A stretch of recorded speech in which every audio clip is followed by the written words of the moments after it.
This is a production of WKNO Memphis. Production funding for Behind the Headlines is made possible in part by the WKNO Production Fund, the WKNO Endowment Fund, and by viewers like you. Thank you. A look at the city's response to an increase in crime, abortion restrictions on the upcoming ballot, and more tonight on Behind the Headlines.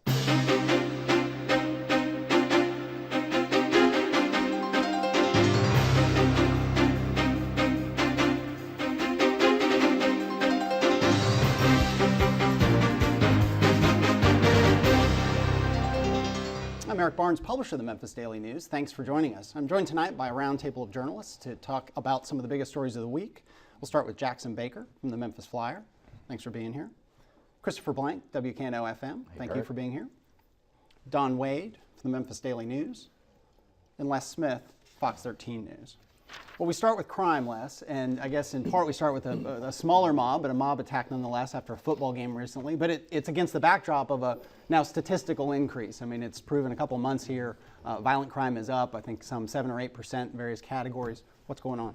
Well, what's going on is trying to get a handle on crime. This is not an old problem in Memphis. We know that. Crime statistics have gone up, they've gone down. All different methods from Blue Crush to other type initiatives. But this time around, the focus has been on youth violence. The Kroger Plaza, Poplar Plaza Kroger store incident in which 3 people were injured in that one, and then what happened last Friday night, Central High School, a mother and her daughter attacked by a mob. They kicked them, they beat their car in, all these kind of things. Which led to a lot of consternation on the part of city leaders, a lot of hand-wringing. Well, we've got to do something about youth, and well, youth and youth crime is a part of the big story of crime. So the problem for the leadership in this city is trying to deal with what is a systemic problem. Unfortunately, in the case of Mayor Wharton, the ideas so far that he has come up with have been almost laughable. Going and asking the SCS to perhaps take away night athletics altogether, no night football games, yet at the same time, he's talking about we're going to put in $80,000 for more midnight basketball. Well, wait a minute. You can do midnight basketball, but you don't want to do nighttime sports athletics. Right. See, it's the kind of conundrum that he faces. And we had Wharton on and Police Department Amy Weir a couple weeks ago after the Kroger thing, and I don't think anyone would doubt that Wharton takes it seriously. But Jackson, the political side of this, he's getting a lot of criticism for not having a kind of some sort of. There's an inadequate response. Whatever that response should be, politically it seems to be inadequate. I think there's a lot of feeling of that sort. Let's use the term laughable. A lot of people are not taking him seriously because he talks about having a comprehensive plan by the end of the year. People don't want to wait till the end of the year. You know, these things are happening at 3-week intervals now. Here's a couple of headlines I pulled offline. Memphis mob violence attacks involving teenagers continue from Travelers Today. It's a trade publication. Another one, teenage mob leaves 3 injured in Memphis after another brutal knockout game. That's in Jobs and Hire. That's another industry publication. This is hurting the city big time. Harold Collins, who is a city councilman and a very likely candidate for mayor, made a speech yesterday at the Fraser Exchange Club in which he said, look, we need to reconsider these reforms we're putting in a juvenile court. We don't need to give summonses to these kids. We need to put them in front of a prosecutor, a judge, and possibly a jail within 24 hours.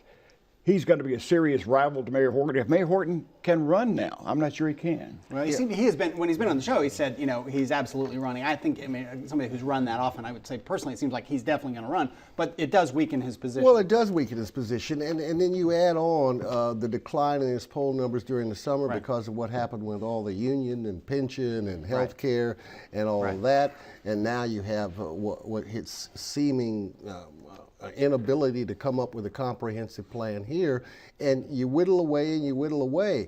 And there are going to be a number of people, potential candidates, I think, who are looking at this, Harold Collins among them, Jim Strickland probably among them, who are looking at this and they now see a hope. Yes, Mayor Wharton has a huge war chest in terms of campaign funds, but that doesn't necessarily make you a winner Yeah. sometimes. And we talked a little bit before the show, Don, and just from a sports angle, I mean, saying that you wouldn't have football on a Friday night, I mean, that's like taking away, apple pie in America. But you had a comment about that. You cover sports. I mean, Well, yeah, I mean, the book and the movie we all know is Friday Night Lights, not, Friday middle of the afternoon. it just doesn't have the same ring to Yeah, it. it just doesn't work quite the same way. That said, there's probably some truth to that old line that all of our fathers probably said at one time or another. It's nothing good happens after Right. midnight. Well, maybe nothing good happens after 10 o'clock when people gather for what is, let's face it, kind of a violent event in a football game, and then you get other Yeah. factors, and it kind of gets mixed into this stew that, where bad things can happen. But Right. taking it away seems a little extreme, too. Right, And, right. and a lot of the violence takes place way away from the football field. I mean, it's not students necessarily. It's those people who lurk around students. Sure, Those 17, 18, 19-year-olds who are out of school. who Well, are it's not troublemakers. unlike the Kroger thing, which started, I think it's fairly clear now, started there was going to be a fight. And Girls' there's fight. a girls' fight, and then a bunch of kids around there, and everyone gets all wound up, and then it is that mob mentality. Well, that was unsatisfying because that fight didn't happen, and let's go run around, and it gets out of control. Yeah, Right, I mean, yeah. so, all right. We'll move on to the county commission and stay political for a second here. Jackson, the county commission is showing a certain amount of, one might call it gridlock, another might call it dysfunction, and newly elected, trying to appoint a chairman. What's going on? Both of those words apply. I went to a meeting last night of the Shelby County Republican Steering Committee, and it was a pretty routine thing until the very end, new business. Steve Baser, who was a commissioner who thought he was going to be chairman of the commission, he's a Republican, but couldn't get any other Republicans to vote for him, which is what is really at the root of this new standoff.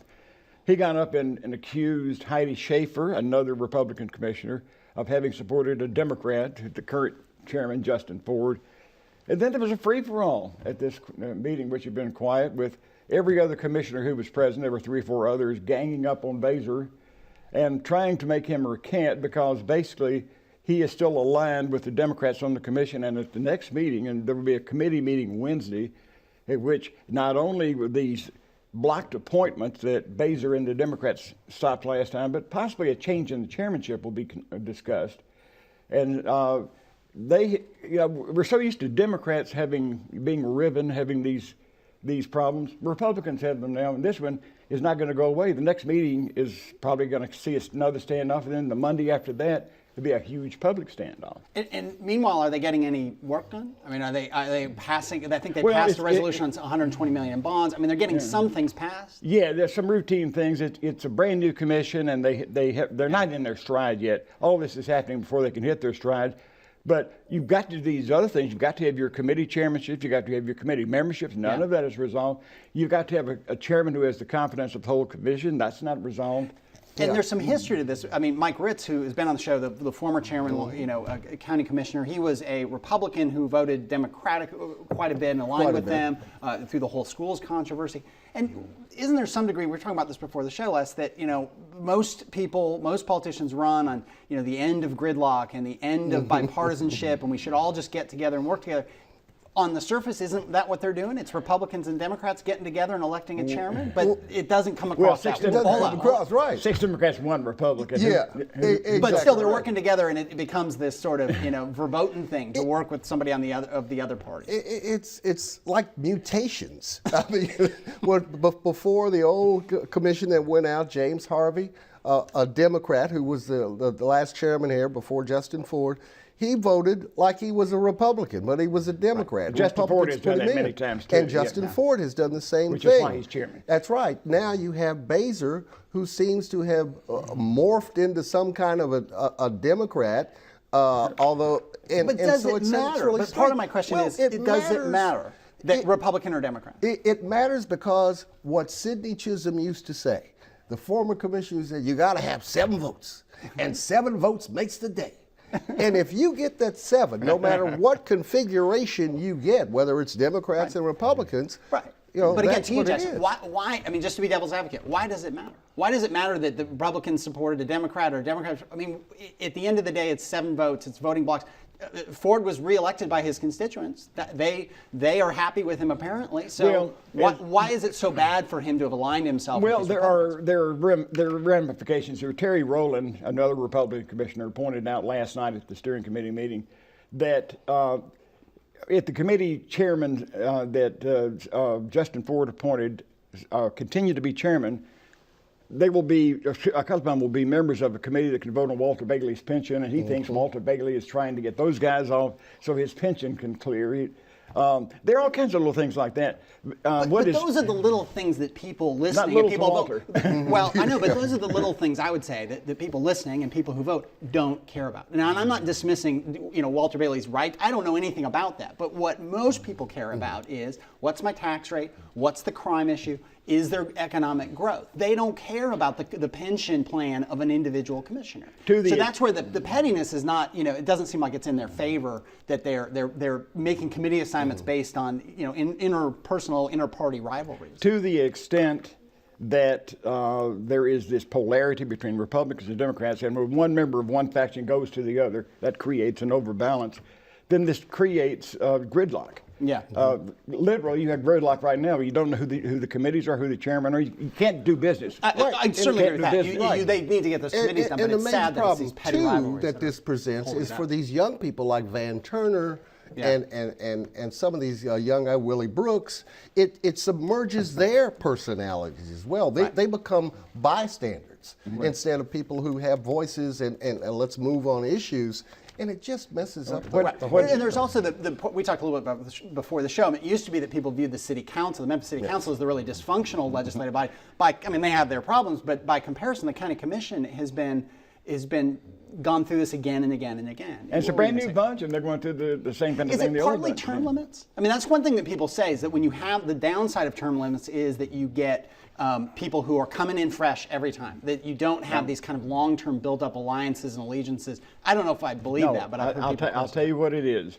We live in a state in which the governor and the rest of state government, the two houses of the legislature, are fully Republican. Yeah. The only place where Democrats have a majority that's important at all is on the Shelby County Commission, and they are determined to make that count. Yeah. Now, there have been, from the Republican point of view, there have been 3 consecutive people that most of the Republicans have called rhinos, Republicans in name only. There was Mike Carpenter a few years ago, then he was succeeded by Mike Ritz, and now they got a new one, Steve Baser. That gives the Democrats additional power, and the Democrats want power because they've got none at the state. That's right. That's right. Okay. That's All right. right. We move on to a story about the commercial appeal. Christopher, you did for WKNO-FM on the layoffs. 17 cuts, I think it was total. That's right. Tell us about what happened, and we'll talk that through.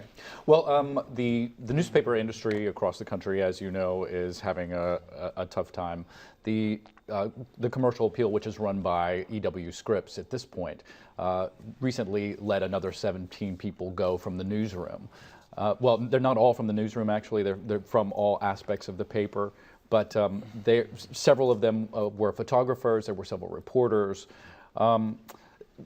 This also has implications for the newspaper, of course. In the future, we're going to be seeing a slightly smaller newspaper, and we're seeing it now. The newspaper has itself been shrinking over the past decade or so. Right now, you're going to see one editorial page in the paper. There used to be 2. You're going to see fewer feature sections in the newspaper.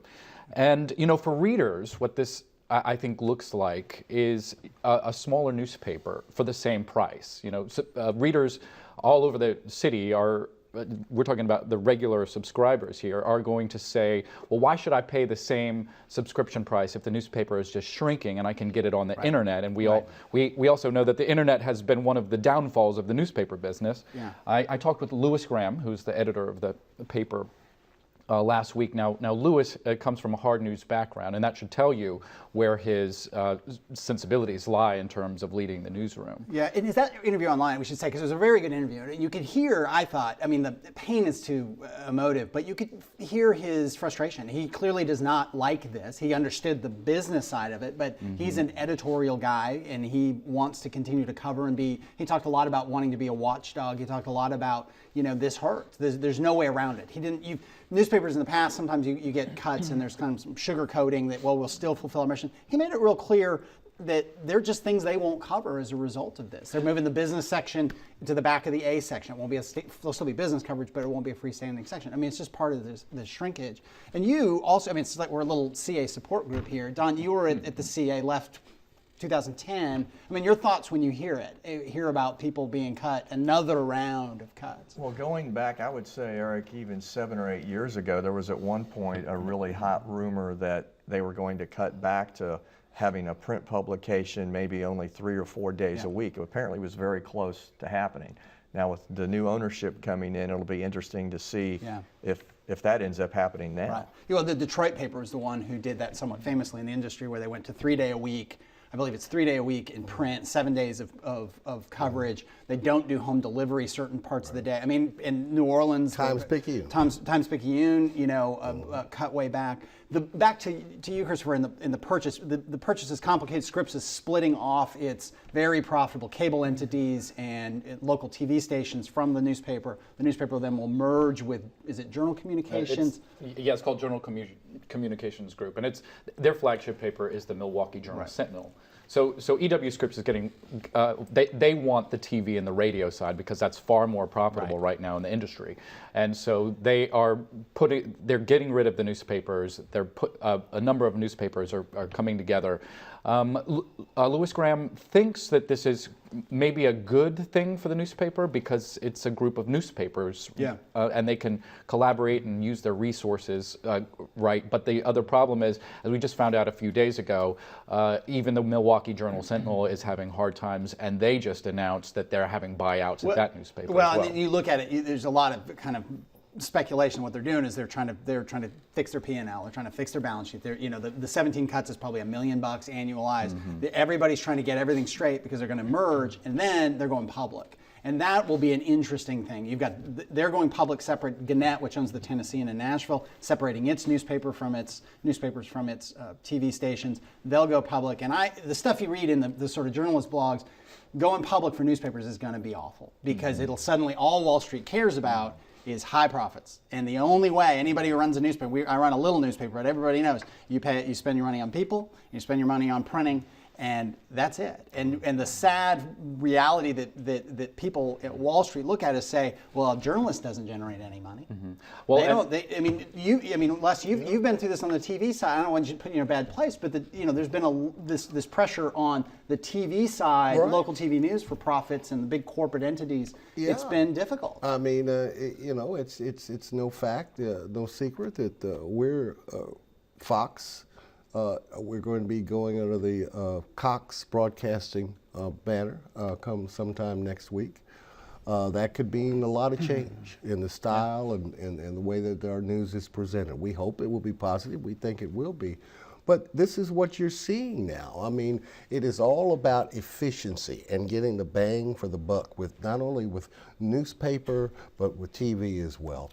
And in a way, I think we're going into an era. I only hope that the information highway is going to be broadened by the webs and all those things, because I don't see it happening right now. I think we're getting smaller. Jackson, I was going to say that the commercial appeal and its readers are fortunate in one sense. Louis Graham is a much more dynamic editor than they've had in a long time. If anybody can make a mountain out of the molehill he's been presented, he can. Yeah. And I don't know if you've noticed this, but he's really been taking those reporters and putting them into sort of investigative roles. He wants to cover the government, but again, those being able to focus on a really important topic, for example, the rape kit issue. It takes one reporter really digging into government documents. That takes a ton of energy, a ton of man hours just to do that one big story, and you're not making any friends while you're doing it. So as an editor, you're also fighting this continued battle. So I think it's interesting what the newspaper seems to be losing, though, in just focus being the watchdog, is the thrills, or excuse me, the frills and the flavor that makes a newspaper interesting and, of course, local. We've seen Wendy Thomas left the paper recently, so we don't have that. To the Flyer, right. And we've, as you cut your feature sections, as Louis Graham pointed out, there are people who read the paper specifically for the sports section, specifically for home and garden, specifically for these other little things that they like, or that for the puzzles. There are people that get the. So what do you cut? Yeah, and I'll say like, two quick things, and we'll move on. I mean, one, sometimes people will say to me, the Daily News and Memphis News and the little niche that we fill, that this is good stuff for us. This is great when the CA happens. And I know Ken Neal from the Flyer, the publisher there, gets that thing. And I think I'll speak for Ken, but certainly for myself, I don't think it's a good thing. I mean, I think it's bad for all communities, and this is a national phenomenon. Your daily paper is that watchdog. It has traditionally had the resources to cover what's going on with government, to cover the spending, to cover all the things that need to be covered. And when you have a newsroom like the CA that was, I don't know, I think it might have been over 200 at one point, is now in the 60s. Well, that's dramatic. If I can just add one more thing about please. that, is I think what we're seeing as newspapers continue to shrink and as media budgets shrink as well, is we're going to have to take a look at how media operates in a town like Memphis. And I think what we're going to see in the future is certainly, in the past, media companies compete against each other, and I think there's going to be more collaboration between television, radio, newspapers. That's already beginning to happen right now. Right. We could talk about that. Obviously, it's strong opinions from all of us and a lot of history on that. But I want to move through real quickly. The constitutional amendments are coming on the ballot. There are 4 of them, Jackson. I'll run through real quickly. There's one that is restrictions on abortion, or limitations on, however you want to put that, judicial selection, a ban on state income tax or local payroll tax, and expansion of the ability for veterans groups to do gaming. Let's just touch on the abortion one right now, because we're short on time. That's the one that's hot, and that's the one that's getting a lot of activity. That's the one that's going to see millions of dollars put into play on both sides of the issue. There were a couple of meetings this last week. The Tennessee Democratic Party had a vote no on one rally, which is very well attended. Gordon Ball, who is the Democrat Senate candidate, and a fairly respectable candidate, actually, he was there and he spoke. And what they are pointing out is that the famous provisos, except in case of rape, incest, or threat to the life of the mother, those are on the table in this amendment. If this amendment passes, then the legislature can strike those as grounds to permit abortion. That's what is getting people getting converts beyond the usual pro-choice folks. The pro-life folks are also active. I went to the Bartlett Festival and they had a booth, very active, passing out literature, and I think you're going to see a very dramatic and very even contest here. An emotional contest. Oh, very absolutely. Emotional. Yeah. I was at Evergreen Church over on the Rhodes College campus, and vote no amendment people, a diversity of clergy who were getting involved, Rabbi Greenstein and others over there.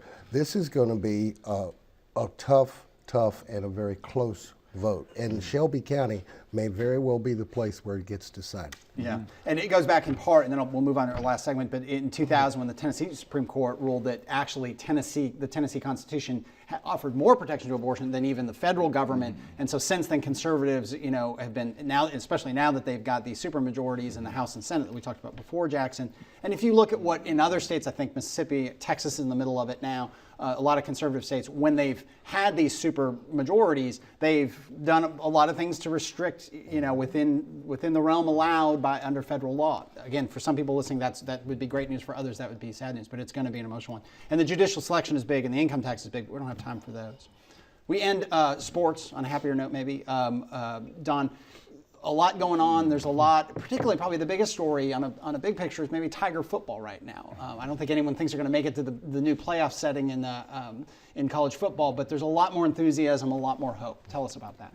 Well, there is, and some of that hope's actually come from the 2 games they've lost. As we sit here doing this show, they're 2-2, and almost beat UCLA at the Rose Bowl when they were ranked 11th. They stayed with Ole Miss until about the middle of the 4th quarter in Oxford.